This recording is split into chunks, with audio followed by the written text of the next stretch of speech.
दोस्तों जैसा कि आप जानते हैं कि बड़ी ईद आ रही है तो मैंने कहा नमकीन के साथ कुछ मीठा हो जाए तो इसके लिए हम घर पर गुलाब जामुन बनाएंगे। पैन के अंदर हमने 1 कप चीनी डालनी है, 1.5 कप पानी डालेंगे, 2 अदद सब्ज इलायची डाल के इसको हिला के फ्लेम ऑन कर देंगे। 5 मिनट तक पकाएंगे, बहुत ज़्यादा गाढ़ा नहीं करना हमने इसको, ठीक है।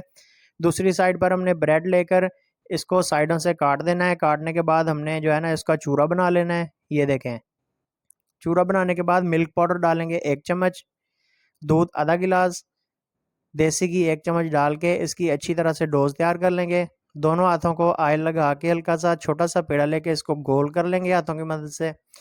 घी के अंदर इसको पकाएंगे 5 मिनट के लिए, दरमियाने फ्लेम पे पकाना है और हिलाते रहना है ताकि कलर इसका चारों तरफ से एक तरह से रहे, ठीक है। तो इसके बाद हमने निकाल के चाशनी के अंदर डाल देने हैं। ये देखें, इसके अंदर अच्छी तरह से भिगो के फिर हमने प्लेट में निकाल लेना है। ये देखें, ठीक है। वीडियो अच्छी लगे तो कमेंट बॉक्स में ज़रूर बताइएगा। अल्लाह हाफिज़।